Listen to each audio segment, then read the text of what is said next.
Welcome back to When Bad Things Happen to Good People, a podcast about censorship and the arts. My name is Todd Sullivan. Joining me as always is Peter Ramin. Hello, hello. And today we are talking about some current events.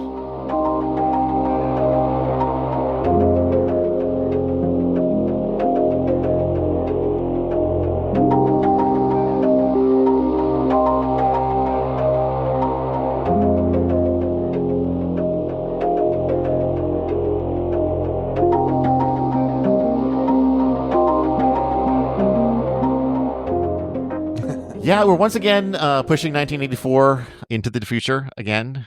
Hey, that's what happened to the book. So there you I go. think that's fair. Right? Yeah, we're postponing our start of that book to talk about some stuff from the news that is censorship related, censorship adjacent. Yeah. A couple of things that have come up over the last few weeks. If it had been either of these things individually, and what the two things are, we'll just sort of, I guess, get right into it. Yeah. One is about the arrest of an Australian woman who is an author, writing under the pen names Lauren Ashley and Tori Woods.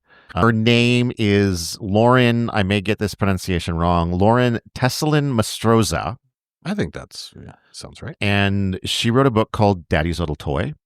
And then the other item is that Kanye West released a song called Heil Hitler. Yeah. Yeah. So, because, I mean, just the natural progression of the world. Progression of the world these days. If it had been either one of these things, and actually, when Daddy's Little Toy Story came up, this is kind of dates back to March, I think. Yeah, I think her arrest. Yeah. We're getting into spoilers here. And she was arrested. She was arrested. Yeah, it came out in March, and I looked at it, and I was like, this by itself, I don't know, is really, worth an episode. But when there were sort of these two things that happened back to back, and they're both, in the case of the Heil Hitler song, it was pulled off of all platforms except for Twitter or X. X, I guess. Daddy's Little Toy, we have an author who was arrested for her book. And it hadn't even been released. It hadn't even the been book released. Had not been released. Yeah, I think there were it was like 20 advanced readers copies. Yeah, and that's sort of how this whole thing got out. So we're going to start with the Daddy's Little Toy Story. The Daddy's Little Story. Just Jesus Christ, the story of Daddy's Little Toy. It's not Daddy's Little Toy Story. Yeah, that's a different movie. That's a different thing. Yeah. So yeah, Lauren Tesolin-Mastrosa, 33. She worked as a marketing executive at a Christian charity. Yeah. And she published, or was about to publish, a book called Daddy's Little Toy. And it was about so according to her, the subject of the book is playing with a particular kink, which is Daddy Dom Little Girl, or DDLG. And the premise of the book is that there's this girl who's just turned 18. Yep. Barely legal, yep. Very important. And her dad's best friend has a thing for her. Yep. And she has a thing for her dad's best friend. Yeah. And that by itself is probably not that bad. I'm sure that's out there. There have been plenty of books published with that as its subject matter. Things get difficult with this book because it also features scenes where the dad's friend is looking at the genitals of this daughter when the daughter is 3 years old and fantasizing about the daughter when the daughter is 3 years old. Yeah, that's a weird. Which is not. That's less cool, I guess. Well, it is less cool. I mean, it's. Yeah. Just like. And I get it. It's a fictional story, and there's but it's a weird choice to make. For this character, because it's. But there's. Yeah, it's just like 3 years old. Like what? So, but to me, and I guess we're just going to dive straight into. Oh, so yeah, she was arrested for child abusive material, child sexual abuse material for the creation of it, the distribution of it, and the possession of it. it also came out that apparently the artist that she got to design the cover didn't know the content of the book. Mhm. And I can't remember. There was a second person that also, and I don't know if it was like an editor. Yeah, Or it was something maybe about an editor or somebody that, and you're like, how does the editor not know? Well, yeah, because an the editor should content? be reading Yeah. the book, and that's partly why I think maybe it wasn't an editor, and I didn't actually take note of that. Let me just see if I can quickly find it in this story. She did try to have her real name blocked Mhm. from coming out, which Makes sense. makes sense Given where she works. given where she worked, and just I mean, given the controversy around this Yeah. period. Yeah, it might make life a little difficult if kind of becomes public knowledge that you're fighting these charges. For sure. Yeah, she's out on bail right now. Yeah, and her court case is coming up. Well, there quick. was a hearing after her arrest, and I guess that wasn't. I did a quick search. I even got like Microsoft Copilot AI to see if it can dig up like whatever the current issue is, what the current situation is, and I guess the whatever happened at that hearing is not public, but there are further dates pending. I think what I had heard was June 5th. Oh, for the next is like her next scheduled appearance. Okay. Again, will there be any kind of news from that? Who knows? But yeah, I'm not, because this is in Australia, yeah, and I'm not sure how the legal proceedings work there. If they're public, if they're private, if they stay private until the court's done and then it all becomes public, or how that goes. Well, and especially considering the potential nature of some of the material, right? That's true too. Not be that the courts want to publish some of that, right? Yeah, there's a part of me that thinks that this was inevitable, like a case of this nature, or specifically for Lauren. Specifically for this individual? No, probably not. She could have maybe made better. Todd, you know Lauren? If we're going to talk in the bigger picture about free will, then yes, this clearly was inevitable. She's locked in this path, as we all are. But no, I think what I mean is in the sense of this kind of explosion in self-publishing, because this book, as far as I can tell, was absolutely self-published. Mm-hmm. And then on the other side, there's this growth in extreme publishing. Mm-hmm. And that's part of how I ended pushing the envelope. Pushing the envelope. Yeah. There's a lot, I shouldn't necessarily say a lot, but like on my Twitter feed, and granted, the algorithm has figured out me, and so this came up naturally. I've ended up getting a lot of like extreme horror novel content. And that's part of where I discovered this story about this book, is that it was coming up in discussions of sort of extreme horror.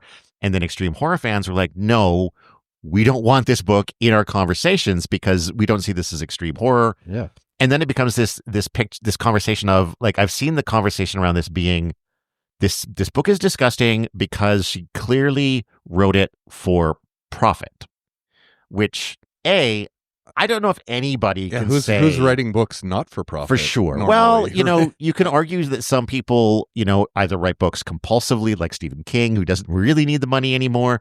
There are certainly authors who have written books for the art and artistry rather than, fame and fortune. I think Cormac McCarthy went a long time without any of his books really being ever popular. Sure, yeah. But it's more that like we can't know what her intention was. Yeah. So it's kind of a moot point.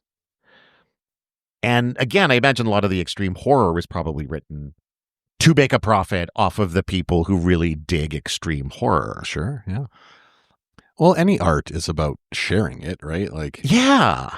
And again, whether it's for profit or not, you're going to put it out there. Yeah. Right. So yeah, I agree that if you're doing it, I mean, and you think there's value there, one would try and potentially make money from it. I get that, right? But regardless, if you're putting out art, you're going to want to share it with people. Yeah. Regardless of, Then you also have the people who. So first of all, too, I should stop saying first of all because we're quite far into the conversation. Into it, yeah. So second, third, fourth of all, I did briefly try to see if I could find a copy. I don't think there is any. I don't know if there were digital copies. I'm sure, there were, like you said, we said, reader copies, advanced readers copies. Yeah. Even if they were physical, they could have been digitized. Yeah. because they were in people's hands. Yep. So it's not impossible that there could be a digital copy floating around somewhere. I didn't try very hard Okay. because I don't really want to read it. Yeah. But I also know that inevitably when you talk about whether or not a book should be banned or not, someone is going to say, well, have you read it? Mm-hmm. And that's even, a valid criticism. It's that came up in the conversation with, the producer of the documentary from last episode, taking little bits out of context doesn't give you a picture of the whole book. Yeah. And there were people who have talked about Daddy's Little Toy as like compared to, say, Lolita. That was one of my first thoughts, was going like, okay, well, how does this stack up? Right. I mean, granted, we haven't read the book. Yep. We have not too much of an unbiased synopsis really available out there. So, it may be like it's some kind of trashy, like, Harlequin type style. It may be that it's really well written and an interesting, like, moving piece of art, right? Well, like, we just don't really know. Maybe even more interestingly, it could be a terribly written book where her intentions were maybe noble. I don't think that's the case. But it does make me wonder whether or not we're ever going to find ourselves in a situation, or whether we have found ourselves either with this case or in the past, with a book that gets trashed because someone tried to write Lolita but didn't have the literary skills of Nabokov, right? Yeah. Like, because what he did with Lolita is brilliant. It's one of my favorite books of all time. Yeah. And it's so weird to say because it is such a disgusting story, but also so beautifully written. The language of the book, it is the only book I've ever read where I was actually reading portions of it out loud because I just enjoyed the language so much. Oh, okay. And I don't think that's what this book is. Yeah, I mean, if we have to toss a coin on that, and I think probably going to say it's not that. But don't you think it's interesting or potentially conversation worthy to say, like, you shouldn't cancel the book just because it's not good if the intention was equal, or can you? Is that valid? I don't know. That's a can of worms there, right? Is like the value or the quality of the art determining how relevant a particular touch on a subject that is maybe taboo or, not, well, I think maybe for general consumption, if that's allowed, because the quality of the piece and the presentation of it, provides something that is worth studying. Yeah. Versus when you compare something like this to Lolita, what matters? Is it the intent? Yeah. Is it the quality? Is it both? Yeah. Is it neither? Yeah. I mean, realistically, I think it should be neither, right? If we're talking about art in general, like, there's good artists and bad artists, no matter the media. And, realistically, they all deserve to be able to, put their art out into the world, right? Like, regardless of if it's just not good, that shouldn't, I think, be a determining factor in terms of, well, it's just a badly written book, that certainly might help keep the distribution down. And, it'll decide whether or not it's likely that the book will be talked about in 100 years. Yeah. Or even, next Tuesday. Yeah. But should it matter in whether or not the book is allowed to exist, especially in our current situation where it is like self-publishing is huge. Yeah. Anybody can, I've done it. You can go to Amazon and self-publish. An ebook is crazy easy. Yeah. And it's not too much harder to take that ebook and convert it into a physical book that Amazon will print on demand for you. Yeah. In fact, I was reading another story, which is not censorship related, but is ebook related. Just the last couple of days, there was an ebook author who released a book where she had used AI. Oh. And it was obvious because the response from AI was included in the book. Okay. She copied and pasted the stuff out of the AI, but didn't take out the part that was the AI communicating. Yeah. And I guess part of the controversy is that she'd asked the AI to write more like another different writer. Oh. So she was using AI and I probably shouldn't say she because I can't remember for sure, but I think it was a woman. But I'm going to go back to they. They were using AI to basically try to copy somebody else's style. Yeah. Which is just... So that, I mean, for me, that seems to be less about art, right? Like as soon as AI is involved, it's less about art. Well, and especially like, and I get it, like AI can be a tool to help you refine things or potentially edit your own stuff, or, you know, like there's uses to it. But when you're going like, hey, let me copy this and pass it off as my own. Exactly. Like that. I mean, it's plagiarism in a sense, right? So yeah, that's, I mean, but you know, in both of those cases, these are books where, you know, if they had been handled in a traditional publishing model, I don't think either of them would have made it to the market. Yeah. You know, obviously with the case of the AI book, maybe that's for the best, depending on how you feel about AI. Going back to Daddy's Little Toy, that is just another layer of the conversation of, is it, I mean, when we talk about traditional publishing, I guess that was built around physical copies of books, and you had to filter for quality because otherwise it costs a lot of money to print a book, to publish a book. And so you have to make sure that you're putting on stuff that people are going to want to read, that people are going to buy, so you can make a return on that investment. That's right. Yeah. As an ebook, there is no real overhead. And because there's very little money to be made, you can no longer afford to pay editors. And so I guess if we just sort of say we abolish ebooks, we're going to lose some quality literature. Yeah. May only be a drop in the bucket of the totality of ebooks. Of all. And I think we do want to, I think I like ebooks. I think it's very much like YouTube in a sense that like it's a platform where anybody can, you know, make a video, make a film. It's great for artists. It's great for artists. I guess maybe, so where do you, having not read it, where do you stand on whether this book should be available? I mean, obviously, I'm in the camp of let an artist, you know, put their work out there. So regardless of, you know, how I've heard of, you know, how some of this material has been presented, I think it should be out there, right? Like, I don't know. I guess there was something I was trying to get to earlier that I kind of jumped past. It's that when we talk about the content of this book and how, you know, the really nasty part is about this fantasizing about this 3-year-old, to me, there's sort of like at least two steps of separation from, I don't know if I want to say criminality exactly, but like, so first of all, obviously this isn't happening, right? This is a book. It's not real. It's fictional. There were no children harmed in the making of this book. Although it was interesting that she dedicated this book to her children. But that's, you know, I mean, you know, not judging that at all, just pointing out that it's interesting. It'd be funny if we found out she didn't have kids. But then, even within the context of the book, this father never acts to stop anything. No. Sorry, the father's friend. Oh, okay. Doesn't act until she's legal, barely legal, but legal. So the worst of it is so noble. But the worst of it is the fantasy, which I'm not saying that's great. Yeah, I'm not saying I support people who want to fantasize about 3-year-olds, but it's a fantasy within a fictional. It's a fantasy within a fictional book. Yeah. What's the crime?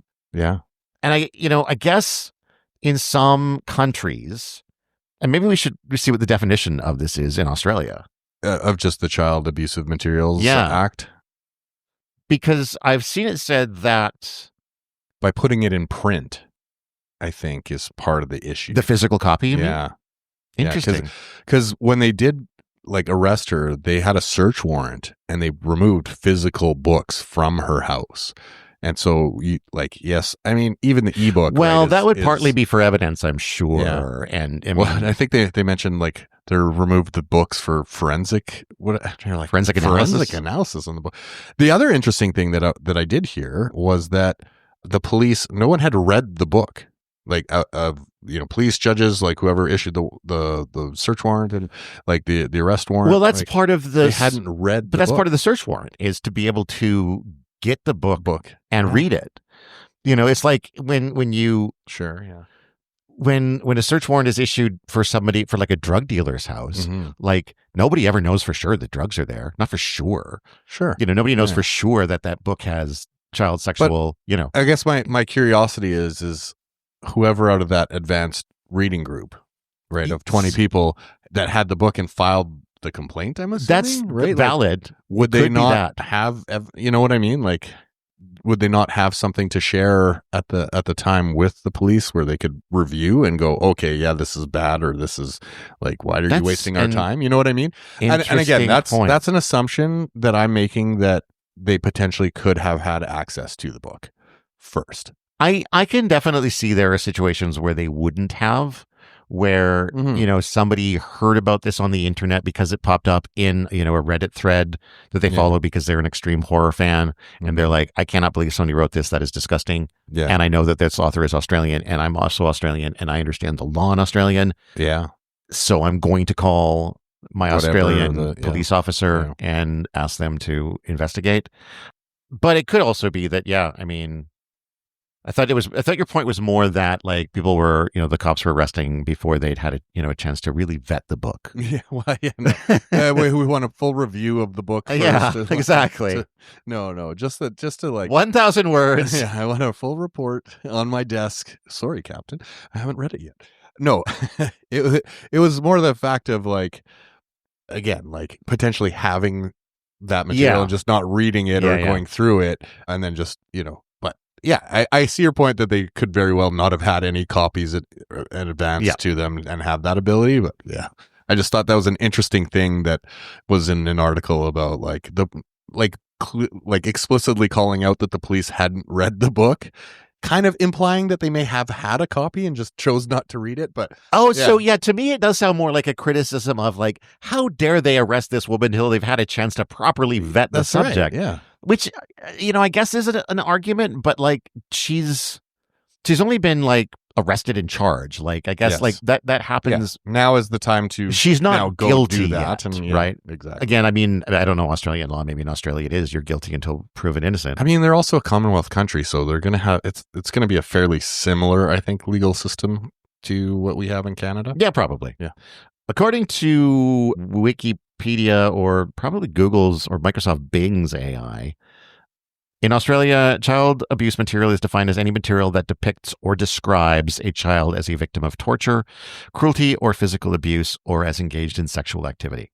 So it doesn't have to involve, like, actual people, fictional. I think in the U.S. the law is different. I think this book would be fine in the U.S.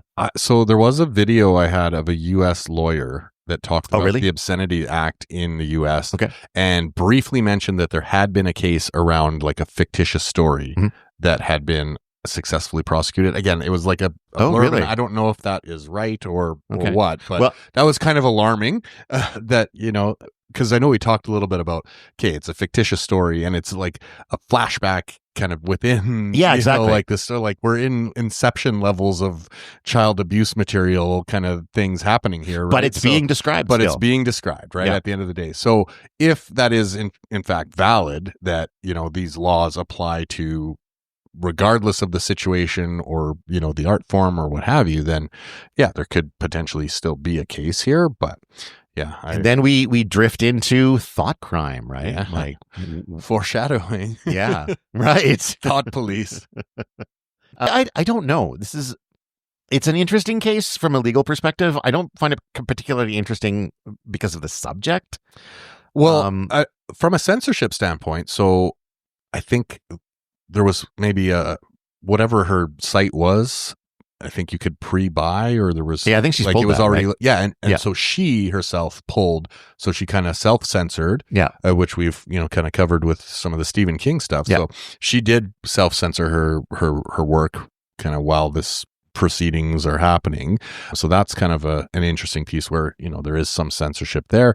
Granted, I think it may be more for legal protection exactly at this point, but they pulled the pages from Amazon and Goodreads as well. Yeah. I imagine that was probably her that chose to do that. No, I think they did that. You think Amazon did? I'm not sure. They could have, I guess. Yeah, they might have. I mean, they anytime there's controversy.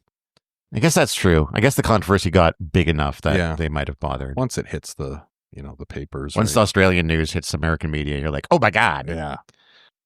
And I haven't found. I went looking for, like, any sort of interviews with her about this. Mm-hmm. Not really anything that I could find. And again, that's probably on the advice of her lawyer, just sort of, I would imagine, bow down. Yeah, this is not the time for a press tread water. tour. Yeah, exactly. I didn't have a chance to look. I don't know if you did either, about, like, does she have a large body of already published work, and kind of like, what is that? What does that look like? What subjects does that tackle? Because she's apparently she's known as an erotic author. So in theory, she has, already published material that handles some type of, sexual, whether it's a fetish or what have you, right? I know I was looking at this earlier, and she did have at least one other book called Mummy's Little Toy. No. Mistletoe.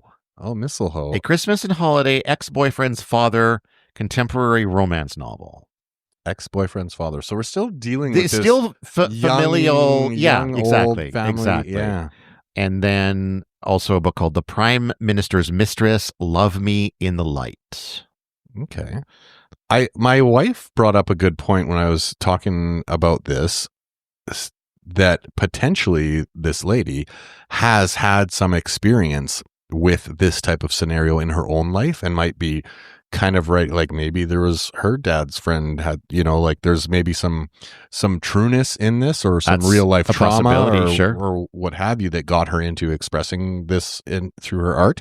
And I don't know how that would factor in legally, let's say, but it could certainly be why we're seeing some of this kind of present that way, because that's, how it was for her, and maybe she found out things, potentially. I mean, obviously we're reaching and making a lot of assumptions here, but that's a valid point, and something that I hadn't really considered. It's questionable whether it changes, whether she should have, whether it was a good idea to publish this book. Well, and publish, but it may that part of it. It may complicate the question of intent, because it could at that point be something that she's trying to purge. Yeah, she's exploring her own trauma, right? In her own way, because, I don't want to say it's impossible to process trauma by sexualizing it, because the argument, is being made this is a book of erotica. Which, again, I can't confirm or deny, having not read it. But that is the big argument that I've seen against it, is that it's been marketed as erotica. But, maybe in her mind, that's what she thinks she's doing, when on some level it's about processing it. I don't know. That could does, like I said, could very well be, right? Complicates the conversation. Yeah. I mean, again, my standpoint is, let art out, but if there are problematic pieces here that the Australian courts decide, that need to result in some kind of prosecution or something like that, I mean, I don't like that kind of stuff. But yeah. I mean, at the end of the day, we're not forced to ever read books, or that's true, or to to consume art, or what have you, right? No, and not defending the most extreme kind of crazy stuff out there, but I mean, regardless of how crackpot you are or whatever, and we're going to talk about crackpots coming up, but no one's forcing you to listen to something, to read something, to download no one is forcing you to do that. So if you choose to do that, right, and then you don't like it, stop doing it. Yeah. Or, don't, I just, the whole idea of censorship, right? And like, I get wanting to maybe protect youth from certain subjects and that kind of thing, but that's a librarian's job. Right? Like, let them have I'm gonna right? Like, say, why are we punishing the artists? I don't want to see this book in, like, the middle school library. I'll say that. It's a controversial opinion. I think most erotica isn't typically, but yeah, I haven't been to all the schools in the world either. But yeah, I mean, I don't see it as, like, the punishing the artists, or preventing people from putting out whatever their tortured soul or glorious soul, whatever, what they want to put out into the world. No one's forcing it. Like, I guess if she came to my house with a gun to my head and made me read it, then that might be a problem. Some different laws may be being broken there, but to punish the artists, or to censor this stuff, when no one's being forced to consume art. Right? We do it because we are humans that, want to share in the experiences of others, and people are very adept at communicating things in certain ways, and that brings us together as a society. So, just like putting that on the artist or trying to stifle the art versus, how we then deal with it afterwards, it just seems like a backwards process, the whole idea of censorship to me. But, we're going to keep talking about it. It's what keeps us making these big dollars. Exactly. That's The big right. money we're making. Yeah. And I essentially agree. Saying that artists should be able to create art isn't necessarily condoning the art. No, I don't think this. I'm not going to read this book. I'm not happy that this book exists. Yeah. But I don't know if this is the best way to address it, especially when an argument could be made that the biggest crime it committed was not being very good. Yeah.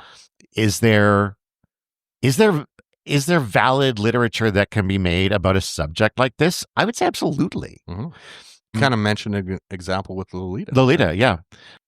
And I think if we start saying that, this one here by a renowned novelist is okay, and this one here by random Australian lady isn't, we're just kind of gatekeeping based on quality. Mm-hmm. And I don't think that should be the point. No, it shouldn't.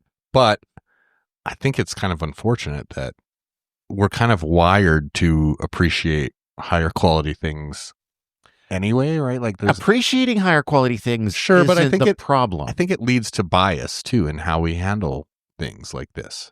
Right? I mean, if this book turns out to be an amazing work of art, that could still change the outcome of this trial, right? It's like the old obscenity legal opinion. You'll know it if you see it. You'll know it if you see it.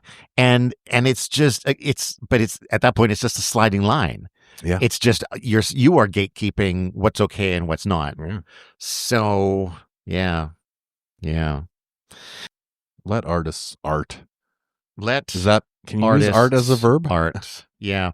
Lauren, best of luck with the legal issues in Australia.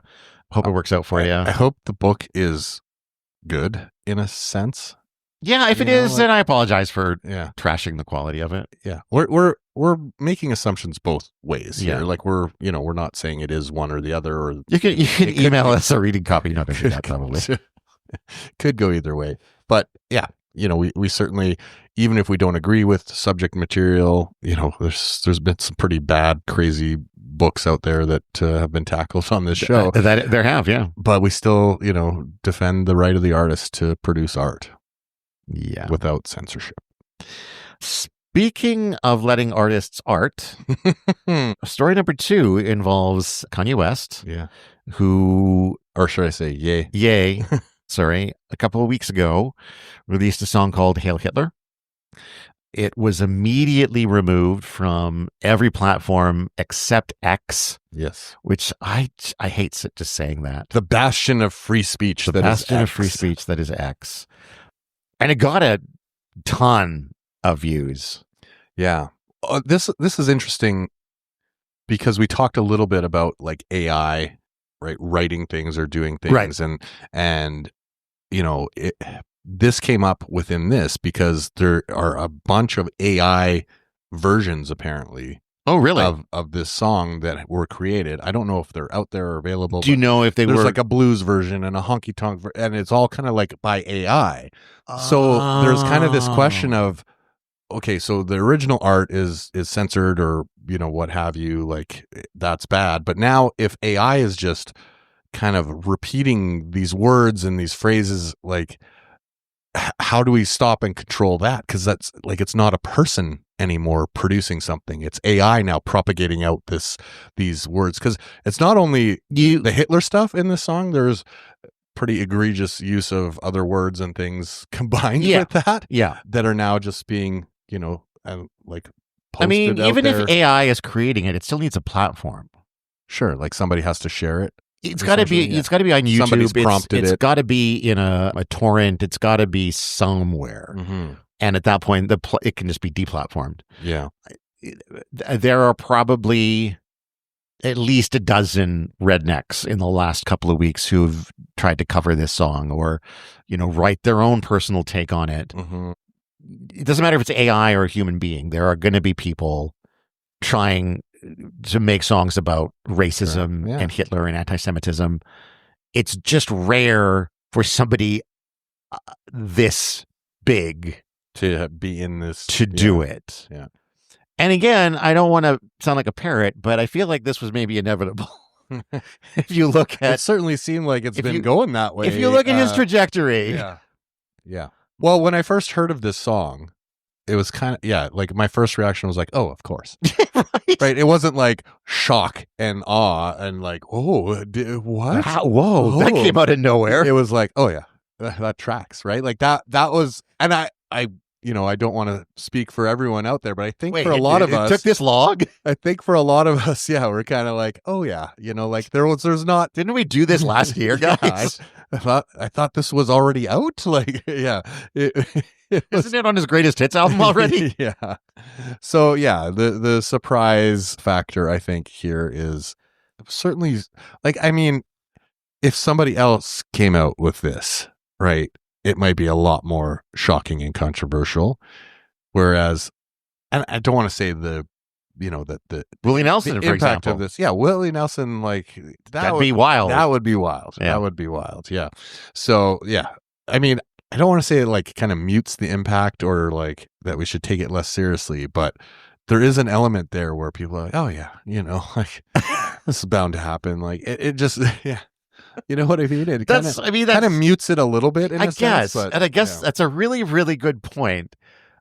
Yeah, but but that's just because for this to come from literally anybody else would be absurd. Yeah. Although, again, and I don't really love the idea of defending this, but I think, I don't know, in maybe a more deft hand, it really feels right now like it is impossible to criticize Israel in any way, especially in the U.S. without being, especially in the U.S., but Canada, I think, as well. Yeah, without being accused of anti-Semitism. Mm-hmm. And I think that's not cool. Yeah, I don't think anti-Semitism is cool. Anti-Semitism is terrible. Mm-hmm. I think that's being able to criticize a country and its policies. That's different. Yeah. And I don't think, and this is going to come down to Lolita versus, I don't think that's what he was going for with this song, but I do think that's still a conversation to be had. Mm-hmm. And maybe that's the way Willie Nelson would have approached it if he decided to write this song. Yeah, it's. I mean, I just step back and let you talk for a while now. Yeah, no, this is a subject where two white guys talking about it is maybe not the best forum here, but yeah, it should be the subtitle of our podcast. Two white guys talking about shit they shouldn't. They should not be stepping into, but yeah, so might need to tread a little carefully here, but I think there's definitely different ways to look at what the intention behind this song is. Yeah. And what we were just talking about the lack of surprise Mm-hmm. of this song is because I think Kanye has always been controversial and used things that people wouldn't maybe not normally use or want to talk about. He's intentionally provocative. Exactly. Yeah. Right. And so, yes, obviously the words that are used and kind of the context are troubling, but the message behind it or what he's potentially trying to say, which, there could be a whole discussion on that, but there, the choices here could be legitimate or they could be total nut job or a combination of the both, really. Yeah. Right. I mean, he is definitely a very interesting and provocative artist. I'd agree with one of those two things. Who has made arguably like some real great music, some not so great, that kind of thing, right? So the intention here, whatever it may be, could potentially be noble or, something valuable to look at. But yeah, I mean, it's just, comes at a time where he's already being criticized as being into anti-Semitism and, kind of walking this line. And I mean, one of the lines in the song is, "Fine, I'll be the villain," right? So, there is potentially this intention there that he's going, okay, fine, I'm going to accept this role and take it to the extreme. Here, bam, in your face, here's this crazy song just to, like, I don't know, placate people or accept a role or whatever it is, right? So, there's part of that where makes it a little understandable, right, in terms of why this was produced. And there's a music video, and like, this is not just a quick diss track kind of thing. Like there's been a lot of thought that he's put into this from an artistic perspective, right? And so I don't want to support this per se, but I want to put out there that I think there should be some understanding of the creative aspect of this and the thought that's being put into it to achieve all the people talking about it and searching for it and all the reissues and all the things that are happening out there.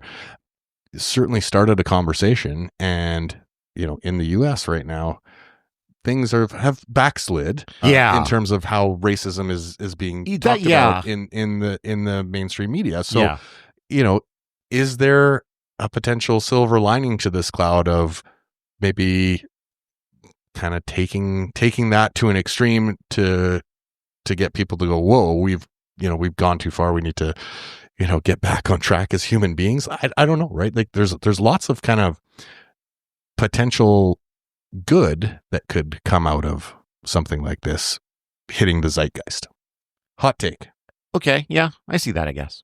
I'm sticking with, like, my opinion is still that this was a provocateur trying to be provocative, trying to, feeling like he needed eyeballs on himself. Sure. Again. Yeah. And choosing, a path that he's already been going down and just taking it up to the next level. Yeah. Anyway. He's apparently done with anti-Semitism now.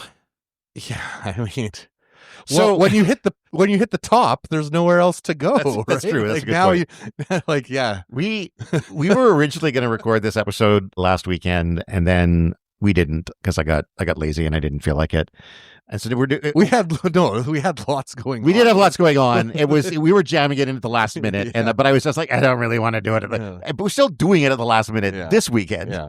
It's just I was willing to do it this weekend. And so now we're doing it a week later. And so before I came over to Pete's place, I was doing a quick, let's see if anything's going on. I'll bring the song up again, give it one more listen before I head over. Song doesn't appear to be on Twitter anymore either. Or sorry, X. Yeah.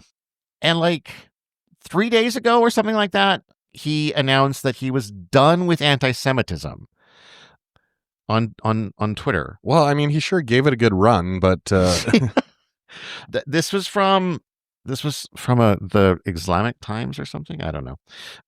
West, now known by the mononym Ye, as previously identified as a Nazi, been pictured in a T-shirt emblazoned with a swastika, and praised the leader of the Third Reich, as well as making a slew of anti-Semitic comments online.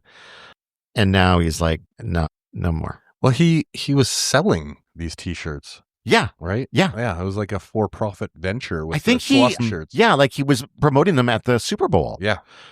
Yeah, he personally, I think, bought the ad or something. Yeah. During the Super Bowl, right? Yeah. And so, now he's done. The song doesn't appear to be on Twitter anymore. I don't know what that bodes for the album, which apparently leaked about a week ago as well. Well, and the track list, this was not the only song title that had the word Hitler in it. There was another song on this album that was called Hitler, Yay, and Jesus or something like that. So walk into a bar. Yeah, out of 11 or 12 tracks or whatever it was, 2 of them specifically reference Hitler by name. That's a provocative album right there. Yeah, and apparently, so World War III was apparently the original title. I've read that it was now going to be called Cuck. When he has another album too called Bully that's supposed to come out later as well. That's for his son. No, is Bully out now?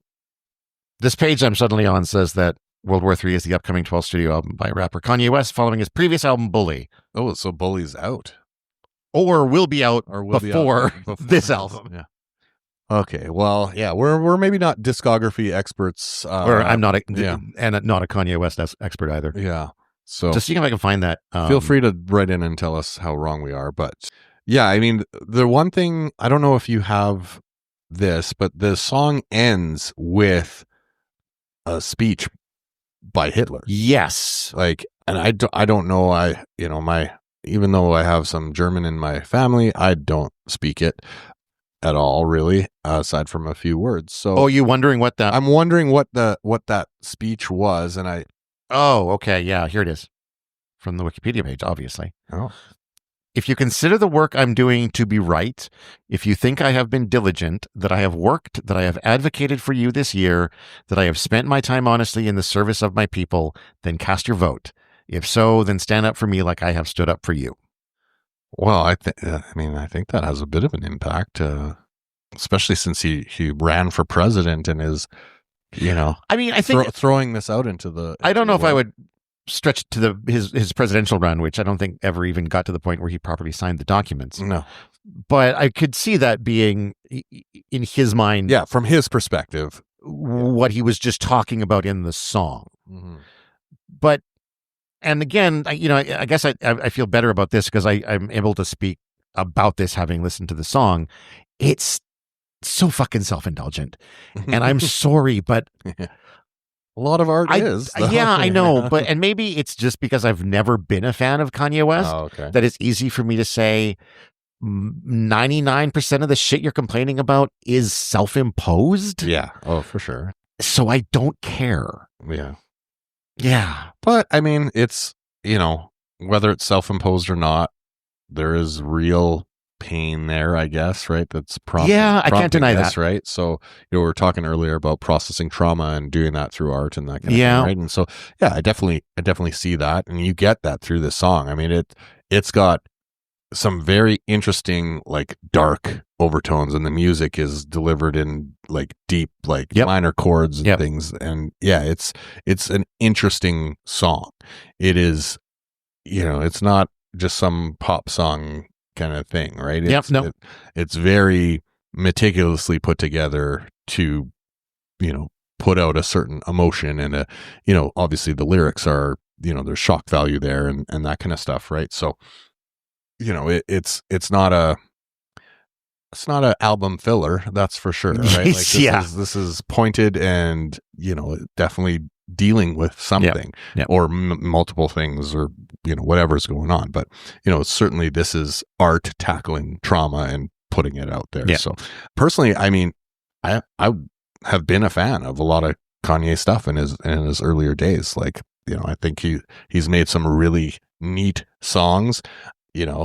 Later stuff, not as much, right? But that's kind of inevitable for a lot of music. A lot of artists, really. It doesn't mean he should stop. No, pursuing art, but is different audience now. Does maybe mean he should consider stopping in a certain direction, but yeah, for sure. Well, I guess he's given up anti-Semitism. Apparently, time will tell. Done with it. It's it seems like this could change at a moment's notice. So. Yeah, you never know. You never know. But yeah, I mean, we as far as like the censorship of it, right? Like certainly there are issues with hate speech, and we have laws around that and that kind of thing.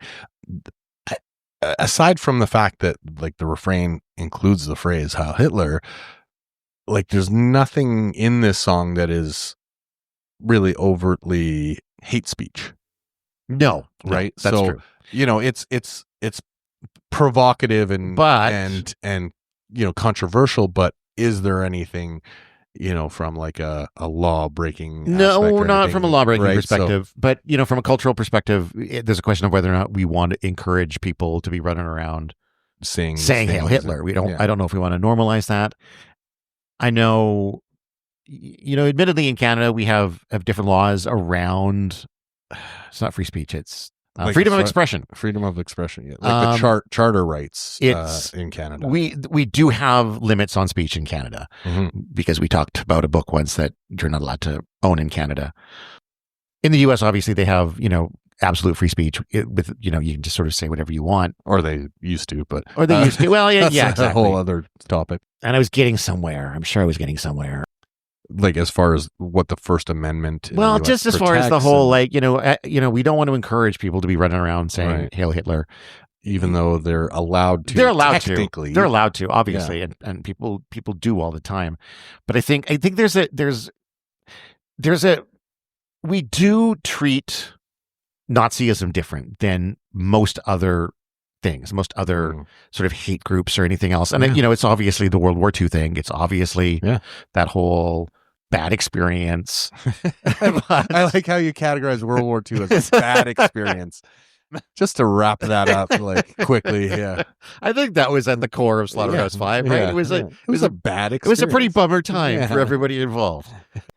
But is that right to do that? I mean, I'm not saying. Well, I mean, if we think back to like Remembrance Day or Veterans Day in the States, and we talk about lest we forget, and there's certainly a very stamped image. It is feeling like people are forgetting. Yeah, but there's a reason that we automatically, I don't want to say that Nazis are good or anything like that, but there's a reason that we treat that a little more harshly, right, than maybe other forms of hate that are out there in the world, right? Because we've seen what that leads to. Yeah, whereas some other things manifested itself. Yeah, exactly, and so there's alarm bells that go off. Yeah, we know it can happen, and we need to make sure it doesn't. Exactly. Yeah. Okay. Yeah. Maybe so that's it's like different types of fire, right? Where we go, okay, like a little kind of cinder on the floor, you go, okay, I'm not going to worry about that too much. But when I say big grass fire, like, okay, we're going to maybe not want that to spread too much, right? So, it's that kind of, I think, like global experience of going, there's certain things that we want to stop before we get to that level again. I think that's the point I was trying to get at when I was talking about like this idea of not wanting to encourage or give people the excuse to run around and say, well, Kanye did it. Because for a lot of them, that is probably just going to be like, oh, well, because Kanye did it. And it doesn't really mean anything. Yeah. It's just because I feel like, I've been like pushed down by the man and my girlfriend doesn't love me and blah, blah, blah. Yeah. And I'd like to wear weird shoes. But there is going to be that fragment of people who do mean it. And it'll become a dog whistle. It'll allow them to sort of spread publicly. And it's just. Well, and with some of the other, I'll say, protections that were kind of in place in society that have broken down recently in the U.S. around some of this, right? We've got Proud Boys and, there's a resurgence happening that even if this song is not trying to amplify that and something else is like there's certainly a danger that it's going to fall into that camp. So there you go. I don't know what else we want to say about this aside from it certainly has been censored. As the censorship side of it goes, it's pretty much been censored as norm. Platforms that didn't want to platform it didn't, and Twitter did.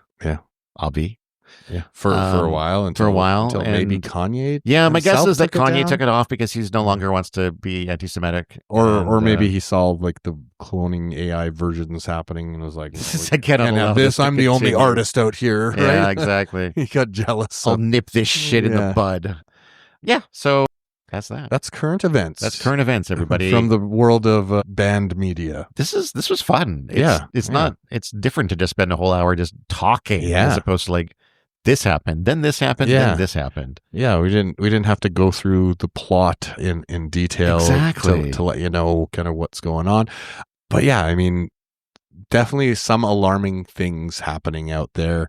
And it's tough, right? Like we go back to this argument about what is the message or what is in the art, right? And then we kind of devolve into this, quality and type of message things and where we kind of, like you said, gatekeep or provide some kind of invisible metric of is this worthwhile or not around art, and rather than just letting people decide to not read it or just let it go by the wayside because nobody really wants to pick it up.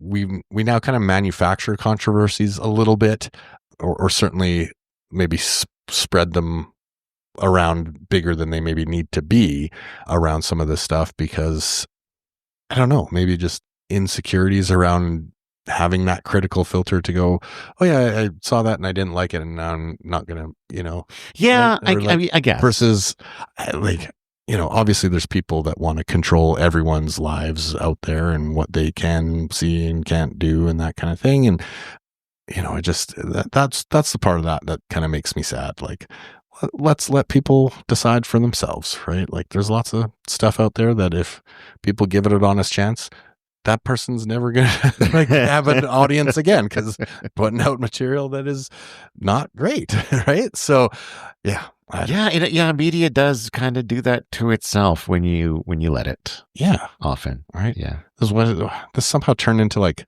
free market thinking or something of art, but but I mean, yeah, I guess that is it. Yeah, maybe that's where let people decide. Free market belongs, because art is kind of inherently valueless outside of the cost of materials. Yeah. So it's really our sentimental or personal attachment. Yeah, it's like, does it move you? Does it? Yeah.